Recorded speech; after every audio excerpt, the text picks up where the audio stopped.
जाज प्रोग्राम देख रहे हैं आप दिन भर। सनम के साथ आपको याद दिलाते चलें, प्रोग्राम दिन भर आप तक पहुंचाने में हमारे साथ ताउन करें लज्जत मसाले। और लज्जत मसाले वालों का कहना है कि लज्जत के साथ अपना डिनर करिएगा तो वाह वाह ज़रूर कहेंगे। तो वाह वाह दूसरी भी है और यह इंतखाबी वाह वाह, इसमें जूना जूना नहीं जोना जोना भी चलता रहता है। और जूना जूना के जूना जून के मुहावरे के बीच में आज का घमासान भी देखने को मिला। जम्मू कश्मीर की सियासत में ये वो पड़ाव है जो आने वाली सियासत का अखज़ भी मालूम करेगा। और आज यूँ कह सकते हैं हम कि कश्मीर के बडगाम और जम्मू के नगरोटा हल्के से नामजद उम्मीदवारों ने या अपने उम्मीदवारों ने पर्चे दाखिल किए। श्रीनगर के बडगाम हल्के से आज नेशनल कॉन्फ्रेंस के आगा सैयद महमूद, जो पिछले कई दिनों से इंतज़ार में थे कि कब होगा ऐलान, और उनके साथ साथ PDP के सैयद मुंतज़िर मेहदी, अपनी पार्टी के मुख्तार अहमद डार और भाजपा के उम्मीदवार सैयद मोहसिन, और फिर आम आदमी पार्टी की दीबा खान के साथ साथ मुंतज़िर मोहिद्दीन और दूसरे कई उम्मीदवारों ने पर्चे नामजदगी दाखिल किए। आगा महमूद का पर्चे नामजदगी दाखिल करने वालों के साथ उमर अब्दुल्ला भी मौजूद थे और उमर अब्दुल्ला ने उम्मीद का इज़हार भी किया, मीडिया से भी बात की। और उमर अब्दुल्ला ने मीडिया से बात करते हुए बताया कि बडगाम को उमर अब्दुल्ला ने कभी नहीं छोड़ा है। बडगाम से इंतखाब जीते, वो बाद में उनकी सियासी मजबूरी थी, लेकिन बडगाम को नहीं छोड़ा। आते रहे, यहाँ की बातें सुनते रहे, कि लोगों से बातें करते रहे। लेकिन उनसे जब पूछा गया कि बड़ी देर की उम्मीदवार आते आते, तो बताया कि हमने कौन सी जल्दी थी, हमने अपने वक्त सही वक्त पे अपना फैसला किया। हम भी देख रहे थे कि पड़ोसी क्या करते, यानी पड़ोसी दूसरी जमातें क्या करती हैं, कौन अपने उम्मीदवार को उतारती है, हम भी इसी को करते थे। और फिर उमर अब्दुल्ला ने बडगाम न छोड़ने की बात भी की, लेकिन साथ में ये भी बता दिया, आगा रुहुल्लाह की बात भी बता दी। उन्होंने बताया कि बडगाम की सीट छोड़ने के बावजूद जब वो वहाँ पे थे, वहीं तरक्की का काम यहाँ पे जारी रहा। और आगा रुहुल्लाह की बात करते हुए उमर अब्दुल्ला ने बताया, आगा रुहुल्लाह आगा महमूद के फर्जंद की तरह है, और एक फर्जंद जो है अपने वालिद के तय जो रोल होता है वो यहाँ पे निभाते रहेंगे, हिमायत करेंगे। यूँ हिमायत की बात उमर अब्दुल्ला ने की, लेकिन वाकई में क्या आगा रुहुल्लाह बडगाम में नेशनल कॉन्फ्रेंस की हिमायत करते हैं, ये तो दूर दूर तक नज़र नहीं आ रहा है। क्योंकि आज के फार्म पर्चे दाखिल करने के मौके पर अली मोहम्मद डार, डॉक्टर मोहम्मद शफी, नासिर असलम वानी और दूसरी पार्टी लीडरशिप उनके साथ थी। और बातों बातों में नज़र भी आ रहा था कि कुछ तो है जिसकी पर्दादारी है। आखिर क्या पर्दादारी है वो हमें वक्त ही बताएगा। लेकिन ज़रा सुनिएगा बडगाम न छोड़ने पर उमर अब्दुल्ला ने क्या बताया। बडगाम के लोगों को उस मामले में धोखे में नहीं रखा। मुझे मजबूर किया गया था उस वक्त 2 सीटों से लड़ने के लिए, हालांकि मैं चाहता नहीं था। अब चलिए छोड़िए, लेकिन सीट छोड़ने के बाद इलाका नहीं छोड़ा गया, बडगाम की तरक्की को हमने छोड़ा नहीं। मैं और मेरे साथियों ने पिछले 1 साल उमर अब्दुल्ला बडगाम को नहीं छोड़ा, तरक्की को नहीं छोड़ा, वो कुछ सियासी मजबूरियां थी, मैं यहाँ से चला गया। लेकिन साफ जाहिर है इस बाइट के दौरान या बाइट के बाद भी जब मीडिया वाले पास पड़ोस के लोगों से पूछ रहे थे कि कैसा रहा माहौल, तो माहौल में खुनकी दिखाई दे रही थी।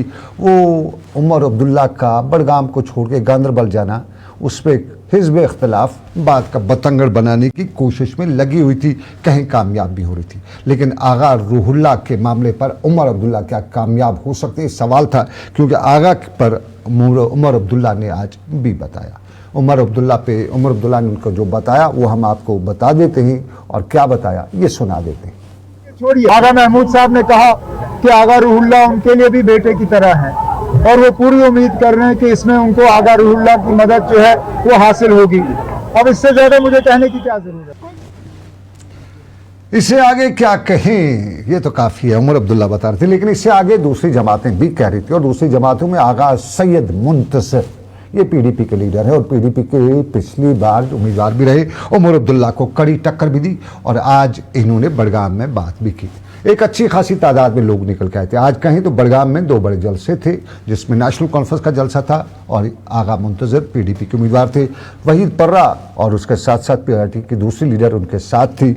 और पार्टी की दूसरी लीडर ने बडगाम पहुंचते हुए बताना शुरू कर दिया कि 70 सालों से यहाँ कभी किसी और पार्टी को मौका नहीं दिया है, लेकिन ज़रा वो पार्टी जो यहाँ इक़्तिदार में रही वो बताइए कि 70 सालों में बडगाम की तरक्की के लिए क्या किया है और यहाँ किस तरह से सूरत हाल है। और यही बात आगा मुंतज़र ने भी की। और आगा मुंतज़र की इस बात के साथ साथ यहाँ बताते चले दूसरा बड़ा नाम अपनी पार्टी का है।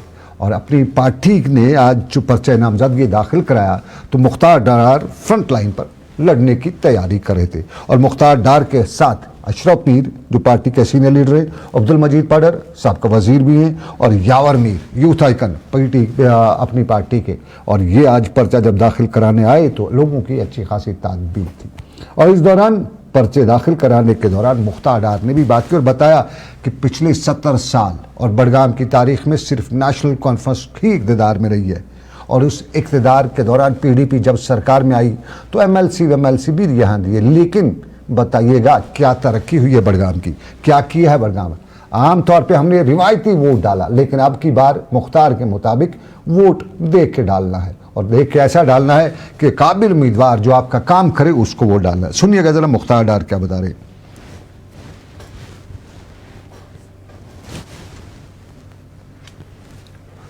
लोगों को दोबारा मौका दिया है अल्लाह ने, क्योंकि अब इन्होंने देख लिया 1 साल में हुकूमत ने इनके साथ क्या किया, सारे वादे झूठे निकले। अभी लोगों को दोबारा मौका मिला है अपना नुमाइंदा चुनने का, इसलिए अब लोगों से अपील है कि भरपूर हिस्सा लें और अपनी पार्टी को मजबूत करें और हमें हमारी लोगों की खिदमत करना है। लोगों की जो भी लोग बड़ी मुसीबत में हैं, 70 साल से भुगत रहे हैं इस कॉन्स्टिट्यूंसी में, तो इंशाल्लाह हम ये सारी परेशानियां दूर करेंगे इंशाल्लाह। नहीं, ये भी लोगों ने ये अपनी पार्टी के लीडर मुख्तार डार थे, लेकिन यहाँ दूसरे भी पर्चा दाखिल करने वाले थे। और एक नाम जो है शायद सुर्खी में ना सही लेकिन खबरों में ज़रूर है, और ये है एक और आगा, और ये आगा है सईद मोहसिन।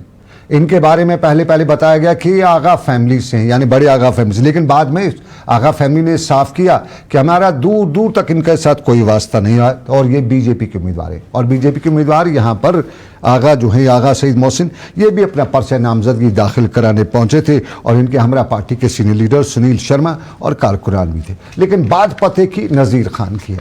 नज़ीर खान अपनी पार्टी की, माफ़ कीजिएगा, आम आदमी पार्टी के लीडर हैं और आम आदमी पार्टी के लीडर नज़ीर खान ने बडगाम में जब आज पर्चा दाखिल किया तो उनके हमरा लंगेट से आए MLA शेख खुर्शीद थे, पार्टी के तर्जमान इनाम नबी भी थे, अच्छी खासी तादाद में लोग भी थे। और बात पकड़ दकड़ अकड़ जकड़ सब कुछ कहते हुए बता रहे थे कि वेरिफिकेशन के नाम पे लोगों का रोजगार छीना जा रहा है, नौजवान तिहाड़ जेल में बांधे, मुल्क की दूसरी जेल में बांधे, उस पर कोई बात नहीं करती और बात करनी है तो कौन करेगा। और इसी बात को लेते हुए इन लोगों ने बताया कि ये वो पार्टी है जिस पर हम कह सकते हैं कि नेशनल कॉन्फ्रेंस जो कल तक या आज सुबह तक अपने उम्मीदवार का ऐलान नहीं कर सकी, वो आपकी क्या बात करेगी। ये अपनी पार्टी की बात करते, लेकिन ज़रा बताते चलें जो मुंतज़र ही रहा।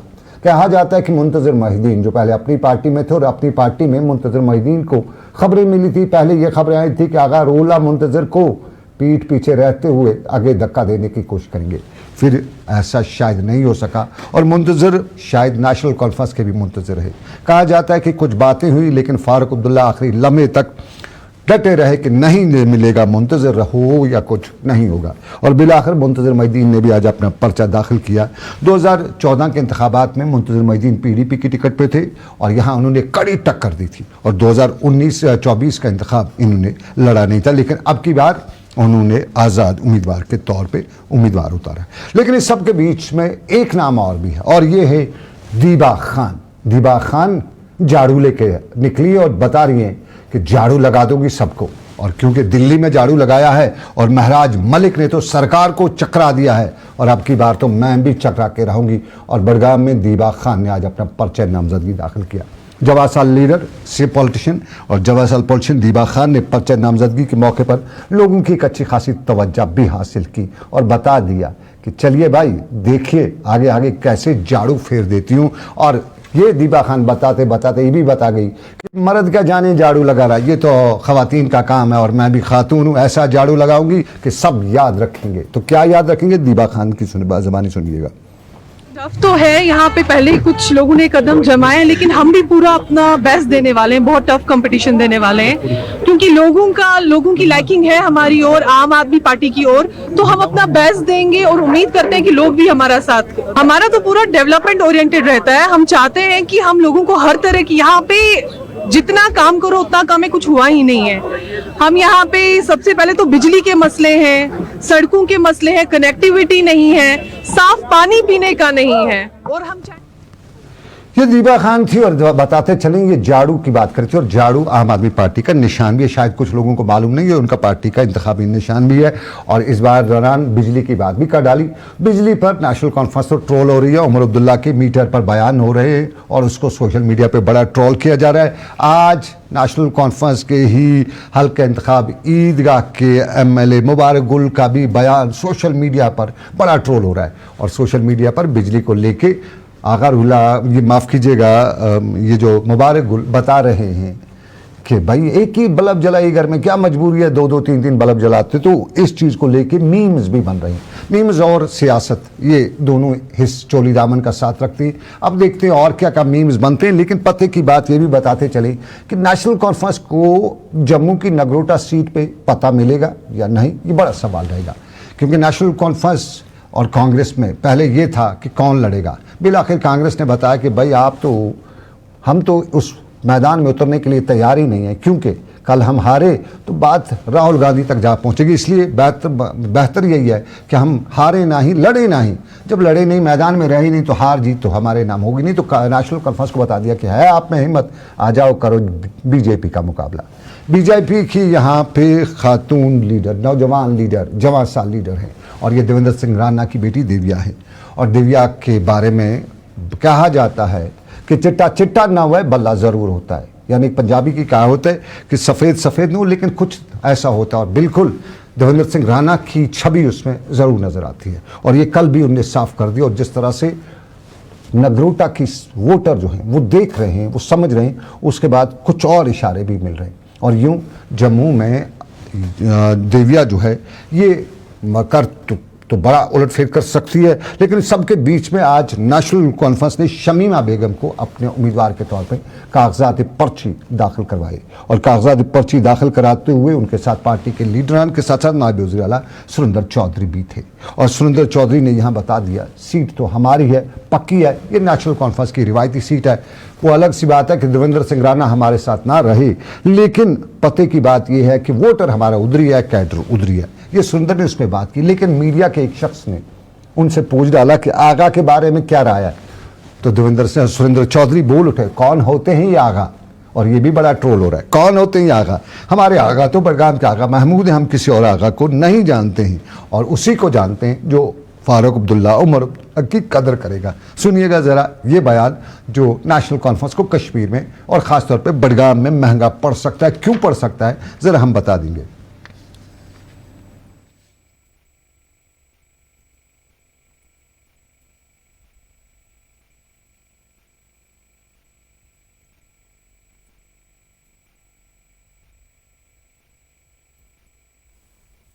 बयान नहीं सुन सके। ये वो बयान है जिसमें लोग बताते हैं कि बड़ा कुछ महंगा पड़ सकता है। अब जरा बड़गाम का तस्वीर आपको बताते हैं, क्योंकि आगा फैमिली जो है उनके हवाले से आपको बताते चले। बड़गाम में 1 लाख से ज़ायद वोट है और इसमें लगभग 30 से 35 हज़ार के करीब हमारी शिया बरादरी का वोट है। और शिया बरादरी में आम तौर पे हम रिवायत तौर पे देखते हैं कि शिया जो हैं अपने उनके सब सेक्ट्स भी हैं उनमें, जिसमें ख़ास तौर पे बड़गाम में देखा जाए तो बड़े आगा जिनके जो सेक्ट है उसको मुस्तफ़ाई कहा जाता है। उसके बाद मौलवी, ये जो मौलवी आगा है, मौलवी सेक्ट है। मौलवी सेक्ट जो है मौलवी जो इमरान रज़ा अंसारी उनके वालिद के नाम का सेक्ट है और उसमें भी उनका एक अच्छा खासा वोट है। महमदी जो है, माफ़ कीजिएगा, आगा महमूद का सेक्ट है, ये सेक्ट को लीड करते हैं, तो इनका भी अच्छा खासा वोट है। कुल मिला के अगर देखा जाए तो सबसे बड़ा सेक्ट यहाँ पे है ये मुस्तफ़ाई सेक्ट है। मुस्तफ़ाई सेक्ट में अनुमान है, आदाद शुमार हैं, या माफ़ कीजिएगा सिर्फ अंदाज़ा है कि लगभग 15 से 18 हज़ार के करीब वोटर हैं। और ये फितरी वोटर हैं। इनके बारे में आम तौर पर अंदाज़ा लगाया जाता है कि 2 कबीले हैं जम्मू कश्मीर में। एक गुजर बरादरी के लोग हैं, ये पीर ने कहा तो वही आखिरी है, और शिया कम्युनिटी में भी यही है कि जो आगा ने कहा और उनके जो पर्टिकुलर सेक्ट के आगा है अपना बाबा, उसने जो कहा वही फाइनल है। तो इसमें अगर देखा जाए तो बड़गाम में शिया सेक्ट की आबादी लगभग 35 हज़ार के करीब वोट हैं। तो इनमें से 15 हज़ार के करीब जो है वो मुस्तफ़ाई हैं लगभग कहा जाता है कि मौलवी सेक्ट यानी इमरान रजा अंसारी की भी 3 से 4 हज़ार के करीब वोट हैं। लगभग 5 से 6 हज़ार आगा महमूद के वोट भी जो उनका पर्सनल है, फिदाई है, फिदवी है। तो कुल मिला के इनमें सबसे बड़ा सेक्ट जो है वो मुस्तफ़ाई सेक्ट है। लेकिन मुस्तफ़ाई सेक्ट में यूजुअली वो आगा रूहुल्लाह को अब तक सपोर्ट करते थे। और इनमें भी एक और बात है कि ये ज़्यादातर इनके आपस के जो मामला हैं वो ठीक नहीं बनते, यानी मुस्तफ़ाई मोहम्मदी को वोट नहीं डालता है, मोहम्मदी वो जो है मौलवी जो है उसको नहीं डालता है, और मौलवी मुस्तफ़ाई अपना अपना ही है, अपनी अपना जो है उसी पे ये वोट डालते हैं। तो यहाँ पे ये जो मुस्तफ़ाई सेक्ट था इसके भी 2 हिस्से हुए थे। एक बड़ा इस हिस्सा जो है वो आगा रूहुल्लाह के साथ था, और पिछले इलेक्शन में हमने देखा कि इसी सेक्ट से यानी मुस्तफ़ाई सेक्ट से आगा मुंतज़र जो PDP के अब पिछली बार भी उम्मीदवार थे, अभी उम्मीदवार थे, उसको चले गए। अब की बार देखना ये होगा, और नज़र वो आ रहा है कि जो आगा रूहुल्लाह चुप्पी करके बैठे हैं तो साफ जाहिर है ये मुस्तफ़ाई सेक्ट जो है ये मोहम्मदी सेक्ट को नहीं डालेगा, ये मौलवी सेक्ट को नहीं डालेगा। तो साफ जाहिर है आगा रूहुल्लाह न होने के बाद ये कहीं न कहीं वोट जो है ये PDP के मुंतज़िर महदी जो हैं, क्योंकि वो खुद भी बड़े आगा के फर्जंद हैं, तो उनको जा सकता है। तो ये बड़ा उलट फेर जो है यहाँ पे हो सकता है। और फिर जो नैरेटिव्स इस वक्त ख़ासतौर पे शिया कम्युनिटी में चलाया जा रहा है, एक आगा रूहुल्लाह का नैरेटिव चलाया जा रहा है कि हम इसके साथ नहीं हैं, हम नेशनल कॉन्फ्रेंस ने चूँकि बड़ा झटका दिया उन्होंने नेशनल कॉन्फ्रेंस को कि इन्होंने कई मामला पे बैकफुट किया है, एक तरह से सरेंडर की बात भी उन्होंने कह डाली है, और उसके साथ साथ जो पिछले कुछ दिनों से एक कैंपेनिंग उनके हवाले से चल रही है वो सब चीज़ें हैं, वो बड़ा नुकसान कर सकती है नेशनल कॉन्फ्रेंस को। और फिर इस वक्त नेशनल कॉन्फ्रेंस के जो अपोजिट है ख़ासतौर पे PDP, वो बता रही है कि जब उमर अब्दुल्ला यहाँ इलेक्शन लड़ने के लिए आए और आपको यकीन था कि वो 2 सीटों पे अगर जीत गया तो वो बडगाम में ही रुकेगा, लेकिन उमर अब्दुल्ला आपके साथ दगा कर गया। आज वो जो कुछ भी आप बता रहे हैं वो सही नहीं है, PDP के लोग बता रहे हैं। और इस नैरेटिव को भी कमज़ोर करने के लिए, इसका तोड़ करने के लिए नेशनल कॉन्फ्रेंस फिलहाल कोई ऐसा जवाब नहीं दे सकी है जिसको हम कह सकें कि ये बात बन सकती है। लेकिन इसमें सबसे बड़ा फैक्टर जो है वो आम आदमी ये जो कैंडिडेट हैं इंजीनियर रशीद की पार्टी के नज़ीर खान, उनका भी बड़ा एक रोल बन सकता है, क्योंकि वो नॉर्बल के इलाके से उस साइड से उनका ताल्लुक है, और चूंकि उसने DDC भी रहा है, उससे पहले उनके वालिद साहब मिनिस्टर भी रहे हैं, कुछ उसने DDC चेयरमैन भी रहा है, तो अपने उस इलाके में अच्छा खासा वोट जो है उनने बटोर बनाया है। अगर वो वाकई वो सारे वोट को कैश कर सकते हैं, और कुछ खबरें ये भी हैं कि यहाँ हकीम यासीन के साथ भी उनकी बातचीत चल रही है, कुछ और जो शिया सेक्ट का मौलवी सेक्ट है उनसे भी उसने रब्ता किया है, चाहे वो मोबिलाइज होता है या नहीं तो बात की बात है। अगर ये कहीं न कुछ मोबिलाइज हो जाते हैं तो बड़ा उलट फेर है, तो त्रिकोणीय मुकाबला जो है हमें देखने को मिल सकता है, और इस त्रिकोणीय मुकाबले में जीत किसके सर जमती है ये बड़ा सवाल होगा। लेकिन जम्मू के नगरोटा में सबसे बड़ा सवाल ये है कि वहाँ पे दिव्या के मुकाबले में जो नेशनल कॉन्फ्रेंस ने उम्मीदवार उतारा है शमीम बेगम, वो क्या कर पाएगी, क्योंकि ये सीट जो नगरोटा की है, पहले ये लगभग मुसलमानों की यहाँ पे अच्छी खासी आबादी थी, लगभग 45% के करीब यहाँ मुसलमान थे, 45% के करीब यहाँ हिंदू हुआ करते थे, 10% जो है वो सिख बरादरी के वोटर हुआ करते थे। लेकिन उस दौरान डिलिमिटेशन से इसके कुछ अंजर पंजर ऐसे डिले किए गए कि नगरोटा की सीट आधी यहाँ से लद्दाख की तरफ कह सकते हैं मिलाई गई, उधर से आगे जालंधर की तरफ चलाई गई। तो इसका वो सिस्टम किया गया कि वहाँ पे जो नॉन मुस्लिम हिंदू पॉपुलेशन है वो लगभग 80% के आसपास है, 10-12% मुस्लिम पॉपुलेशन है, 4-5% वहाँ पे सिख पॉपुलेशन है, 2-3% वहाँ पे क्रिश्चियन पॉपुलेशन है। तो इस सब में नगरोटा की सीट जो है नेशनल कॉन्फ्रेंस के लिए दगा न कर जाए, क्योंकि 2014 के बाद हमने देखा है कि जिसे आमतौर पे हिंदी में कहा जाता है कि धर्म की गुठी काम कर जाती है, और यहाँ पे भी अगर कहीं धर्म की गुठी काम कर गई तो नेशनल कॉन्फ्रेंस के लिए। और कुछ अफवाहें भी हैं, कुछ बाज़ार में ये बाज़गश्त है, चूँकि बाज़ार में जो कुछ बाज़गश्त होती है उस पर हम बात करते रहते हैं, और बाज़ार में ये भी बाज़गश्त है कि देवेंद्र सिंह राणा जो हैं वो फारूक अब्दुल्ला, उमर अब्दुल्ला के बहुत ही कई सालों तक काफ़ी क्लोज रहे, और उनकी एक पहचान है।